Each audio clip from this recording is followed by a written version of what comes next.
All right, this is happening.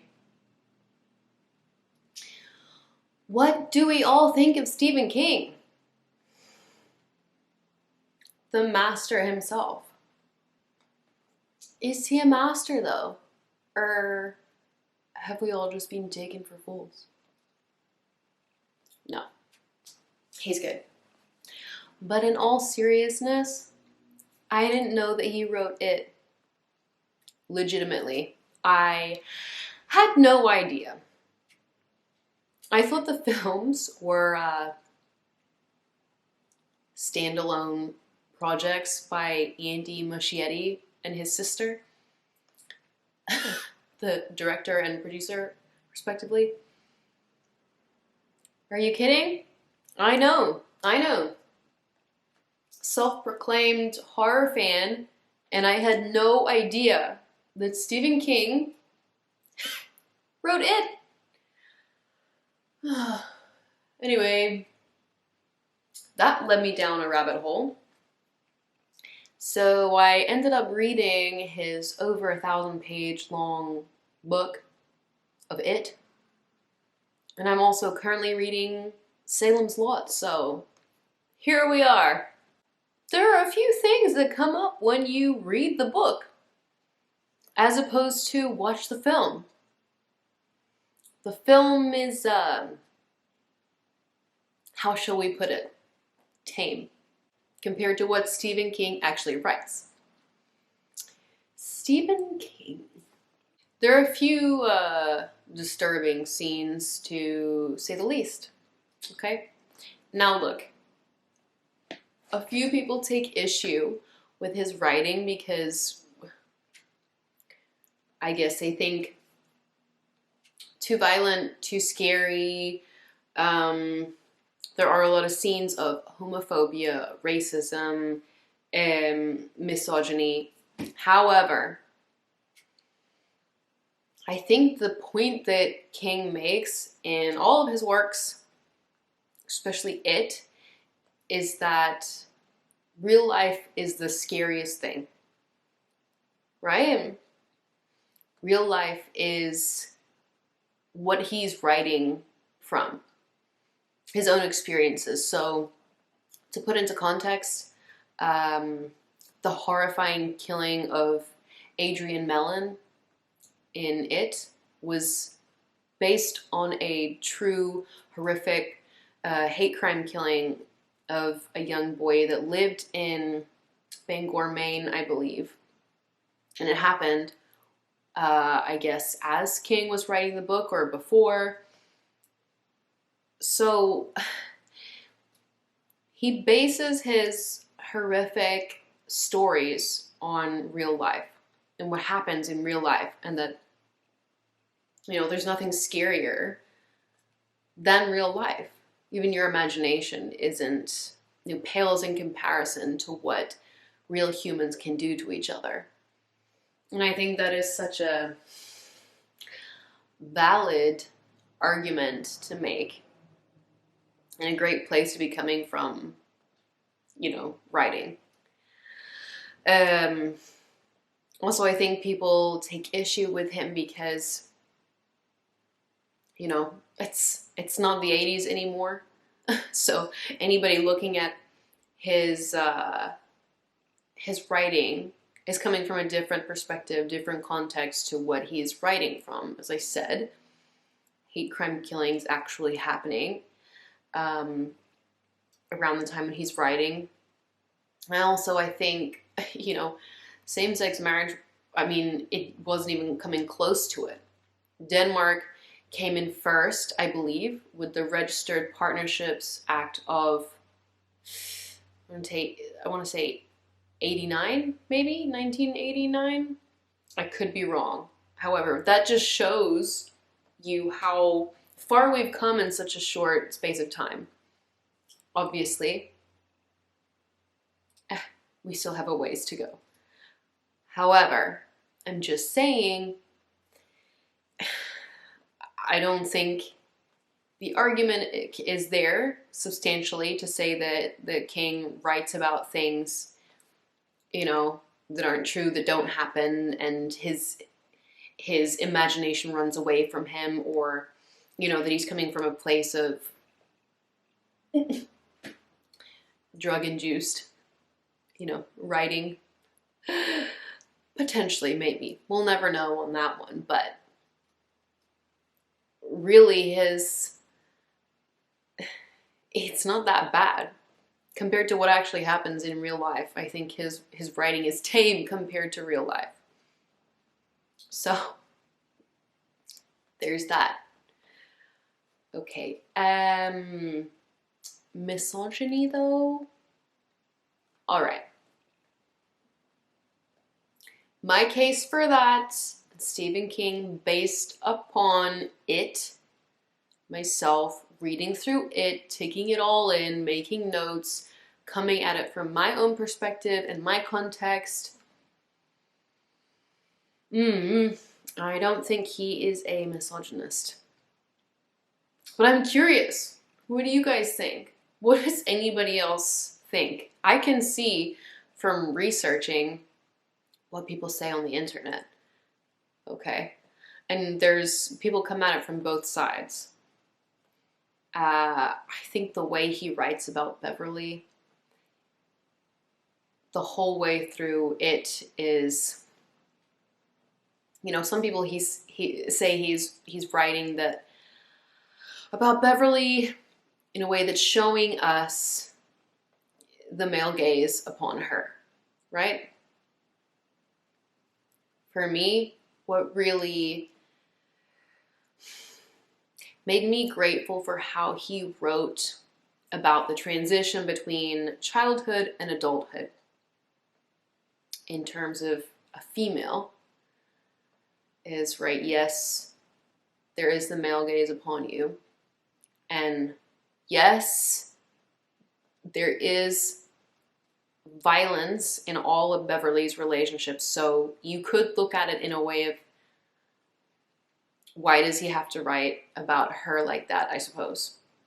And say, well, that's misogyny right there, to put the only female in the group as the one that is experiencing this horrific sexualized version of herself. But I think he's pointing it out, right? He's writing it out and going, well, this is what can happen. And for me, it was very cathartic to read Beverly's story. And if you actually understand how he's written her, she's witty and smart and funny and is herself. He writes a real person. And the only thing that is wrong is the other characters that he's pointing out and going, well, they're looking at her in this way. He doesn't write Beverly in a misogynistic way. He's pointing out the misogyny of the world. I thought it was very clever to write about how, I guess as he does with Carrie, I think these awful difficulties that especially happen for girls through puberty. And I think the way fathers try and hold on to their little girls, and the way that all adults try to control this impending, taboo-ridden, you know, advance? That's not the right word. This transformation, this sexual transformation. It is interesting to read. I've never read something that is so clear and blatant And it, unfortunately, I feel I could very much empathize with the way he was writing about Beverly and that side of things, and being your sexuality being denied, right? Especially by those male figures, as well by female mother figures. It was incredibly refreshing, incredibly cathartic to read. And I personally would love to thank Stephen King for writing about that. Of course, we know Carrie comes in with period stuff and blood everywhere. And that side is also horrific. And of course, we have Beverly with the blood coming into the sink, and he points out, you know, again with the male gaze, and that instead of caring for Beverly, it's who's been peeking at you. I don't know. I don't want to say it's common, but I feel like that I had a similar experience. And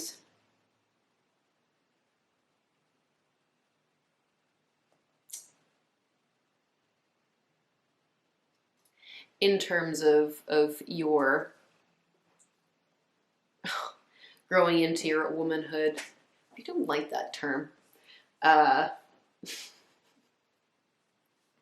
I guess he's fascinated by the way in which there's such a, you're a young person, or you're older, you're an adult, right?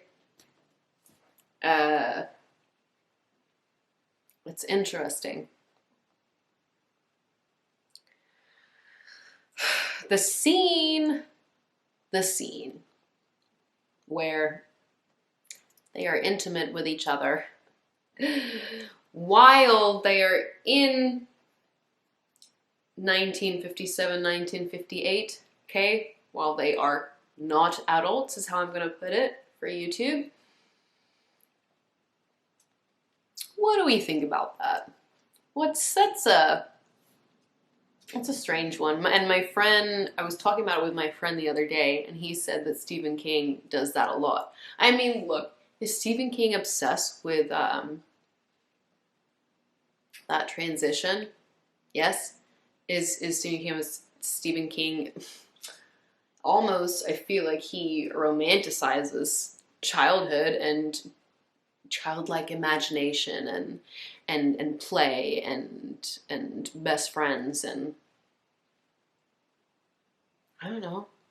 Did he have such a good childhood that he just wants to write about it over and over and over again? My goodness.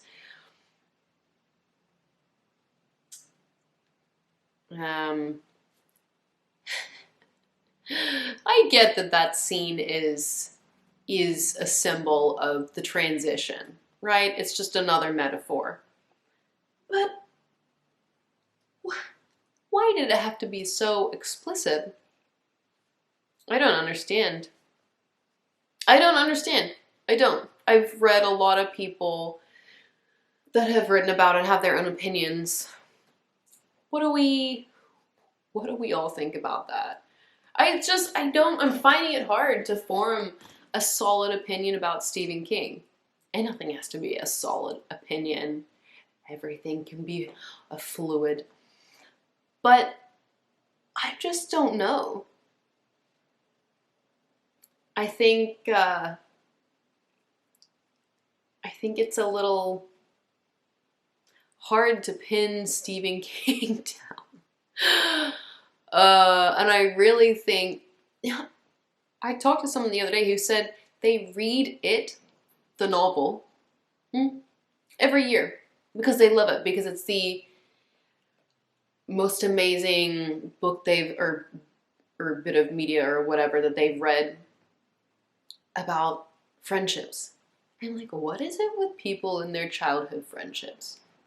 I didn't have that when I was growing up. Okay, I had friends, but I don't look back and think, oh, I wish I could be young with my friends again. No. I guess that's people's context and perspectives coming into play. I can understand something he writes about, and other things, yeah, it's a little too much, quite frankly. But I'll read you what he says, okay, on his on that scene.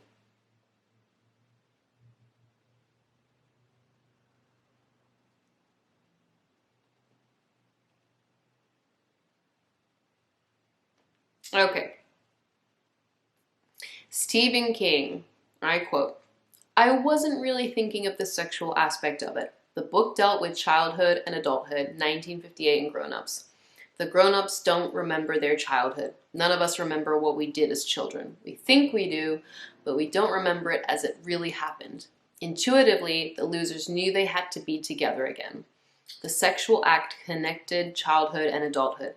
It's another version of the glass tunnel that connects the children's library and the adult library. Times have changed since I wrote that scene, and there is now more sensitivity to those issues." Okay. In an article from Vulture, he was asked to make an additional statement, which reads as follows: "That sounds like my statement."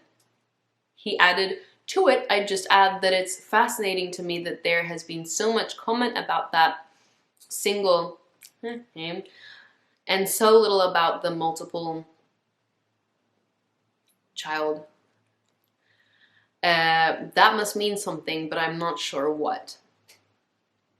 I also read Annette O'Toole, the actor that that played Beverly in the miniseries, right, once stated, "I do wish they could have included the fact that young Beverly is the first lover of each of those guys. It's a huge part of the bond between them because it's the greatest act of love she feels she can give to each one of them when they thought they were all going to die."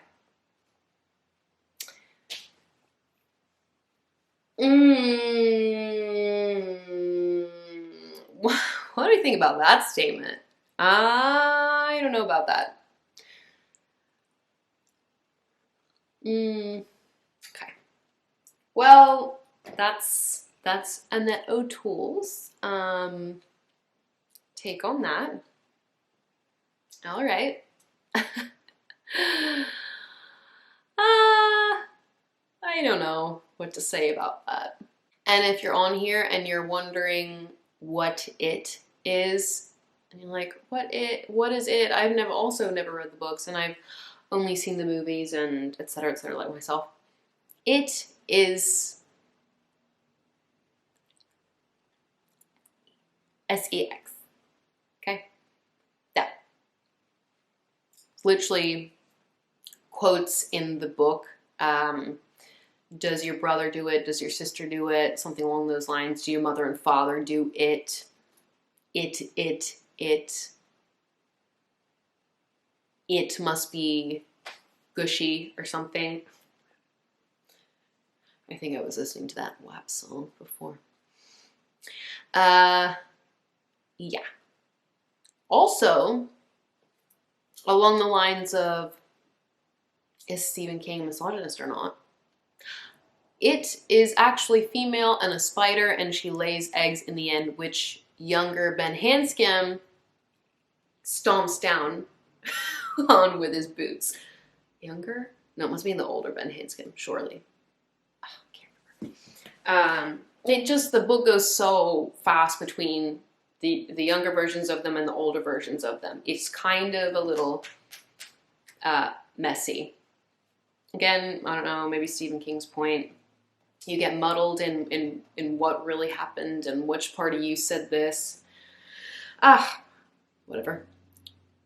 But I thought it was interesting that it turns into a spider, because that spider-like imagery, I don't know about anybody else, but I think a spider, the connotations towards that and the spider being female is that there's a lot of instances in media. I guess Grimm is one. A spinatod is a spider that's female, and they can like suck the fluids out of the males they've been with. And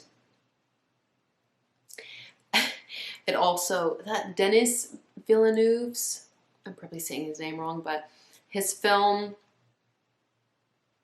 with Jake Gyllenhaal, the name escapes me now, but oh, I hated that film. And in the end, the female is a spider. I think his partner turns into a spider. Some people say that's because they don't, he can't trust his partner. I don't know. Whatever. But I was just interested in why Stephen King chose a spider. I mean, is it for those reasons, those connotations that we think of in a spider, and female like qualities of being untrustworthy? But there's also these images we get of a spider and females, and in ancient Egypt and ancient Greek mythology, they used to be associated with weaving, hence associated with spiders, right? And I wonder where he came from with that. Interestingly, in his novel The Dark Tower, he uses this theme of Ka, like a life force. That's also the first time I read about Ka, like Ka, was a book like based in ancient Egypt. So perhaps it's I don't know. Females so associated with this spider form. I don't really get it. Because there are male spiders, in case anybody didn't know. Oh, I'm not sure. Is it just because spiders can lay multiple eggs at once? Heaps of things can lay multiple eggs at once. Fish? Why was it not a fish? Because fish aren't scary. Spiders have 8 legs. And 8 eyes. That is scary. I'm in Australia and we have huntsmans. And we actually just found a funnel web spider in the backyard. Literally the other day. So, there you go. Anyway, I'm just trying to talk about these things because I don't know what to think about Stephen King. I don't think I could be like a person that reads his books all the time. He has such a certain sometimes annoying way of writing. It's so I almost can't explain it. You just, as soon as you start reading something, you go, oh, that's Stephen King. It's the See, I'm saying he's not a misogynist, but sometimes the way he writes about his female characters, it's a little too descriptive. He writes about them being fierce and strong, etc. too. It's a hard one. What do you guys think? I'm so curious to hear what other people think. You know what was interesting and how people have different takes on things? Barbara and Andy Muschietti. Apparently, Andy Muschietti, the director of the It films, he read into an Eddie and Richie love scene. Because, you know, in the film, so I think it's Richie, I believe. There are certain connotations that he is gay. I mean, in the gaming arcade, I think he starts to play a game with a boy, like a video game, and they all start, you know, saying that he's in love with this boy or something like that. apparently Barbara said that Andy pitched to her this idea that, oh, Eddie and Richie have a thing and they're in love, because the ending scene when Richie is, when Eddie is laying there, I guess defeated by it. They said Richie grazes his hand on Eddie's cheek. And that's where they got a love story between Eddie and Richie. I'm sorry, what? But then even in the film, it wasn't, I didn't get that they were both in love together. Why are you even talking about this? Because you didn't even make that a thing. I just understood it as there was this deep bond between the two of them. Yada yada, Stephen King and his childhood bonds. I just don't understand how they got there from that. Because you know nothing about Stephen King, because they said they got that from his writing, from reading the novel.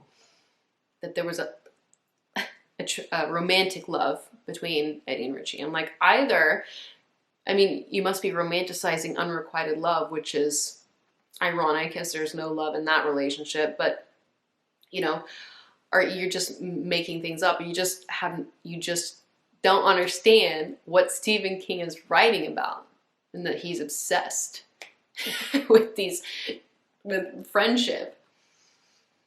I thought that was strange to read about. Did you guys know that? That the director of that film had actually intentionally made a love scene romantic love. They tried to make it happen between Eddie and Richie. What? I don't get that. Certainly not from the books. And Stephen King actually says that that was never his intention. I don't think he had a problem with it, and he himself said it tied in well with the trauma of the film. But interesting. We all take different things from these books. But my friend said that he does this quite a bit with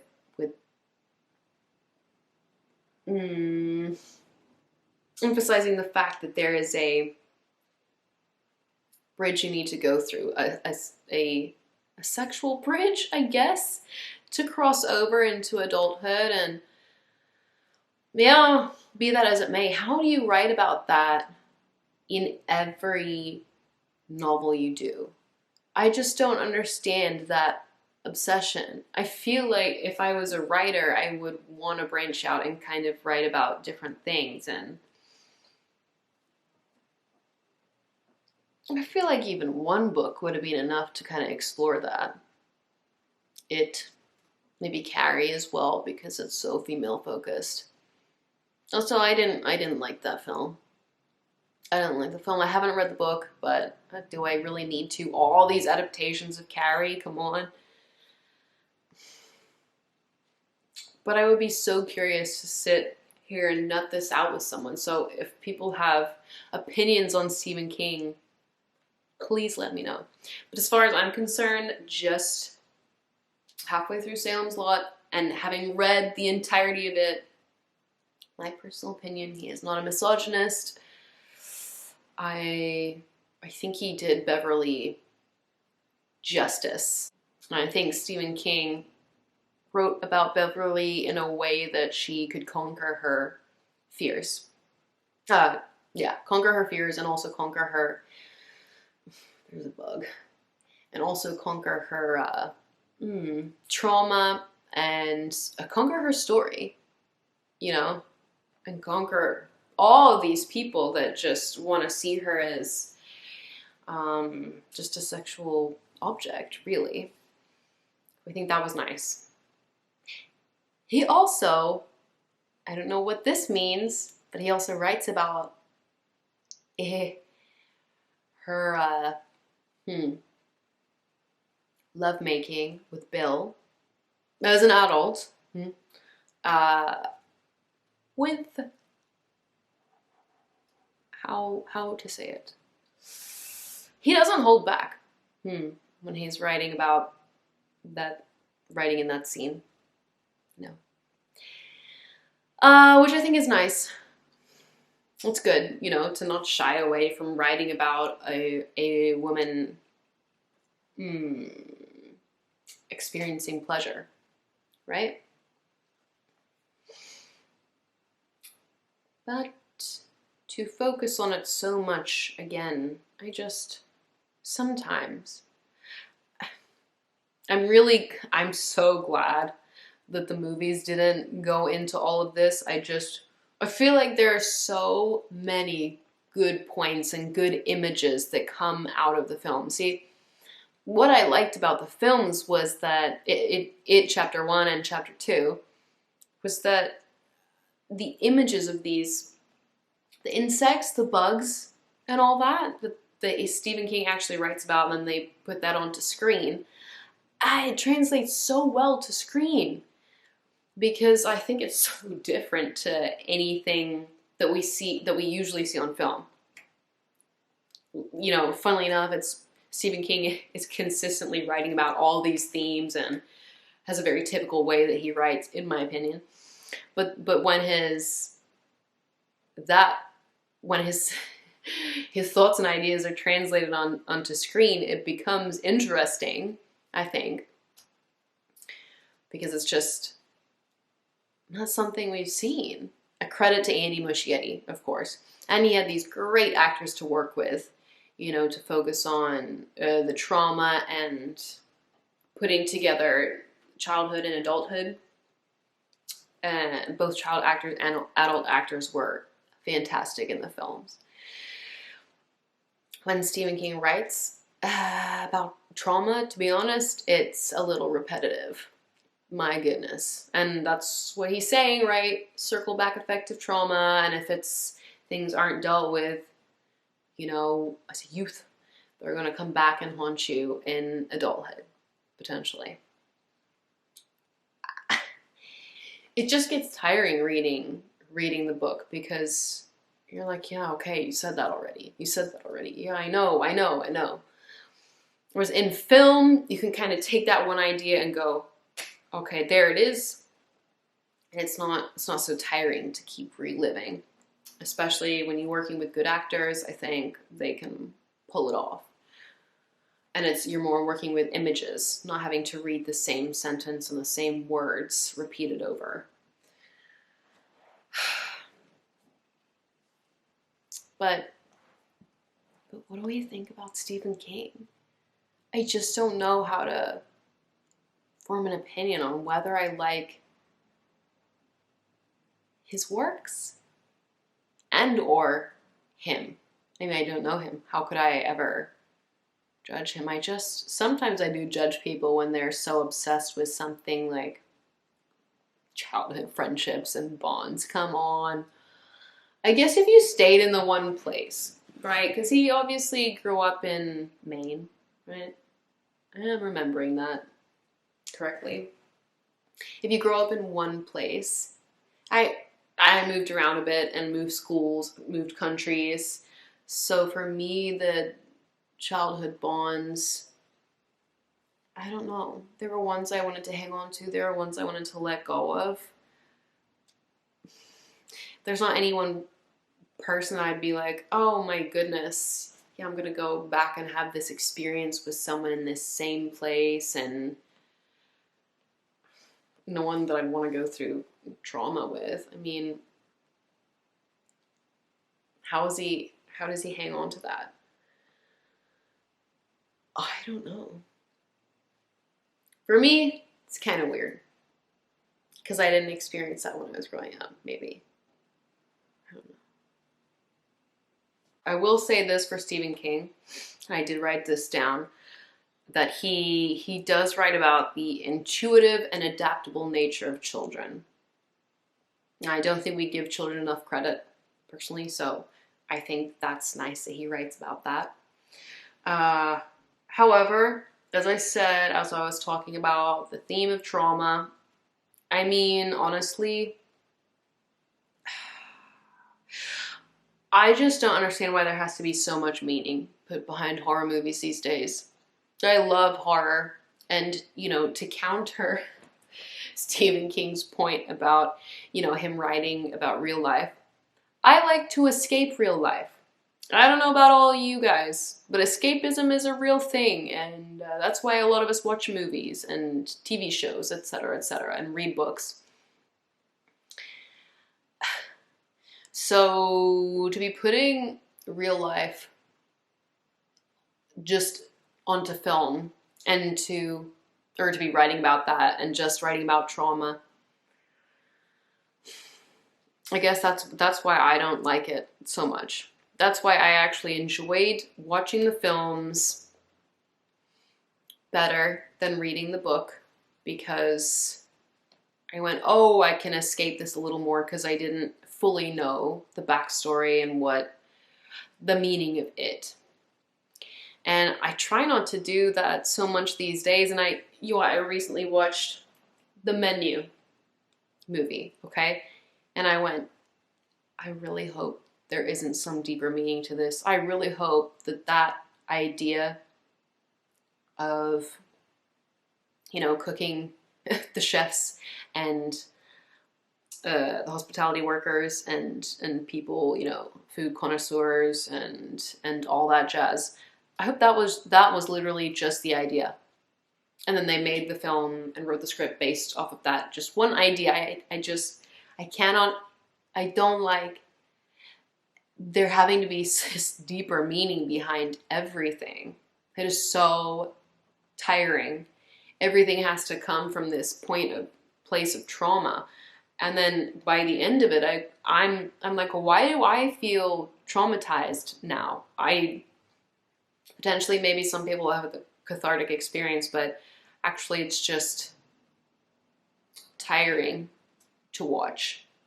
And I feel like I want to watch horror to be scared and escape real life. And when you put too much meaning behind horror, it loses the escapism factor.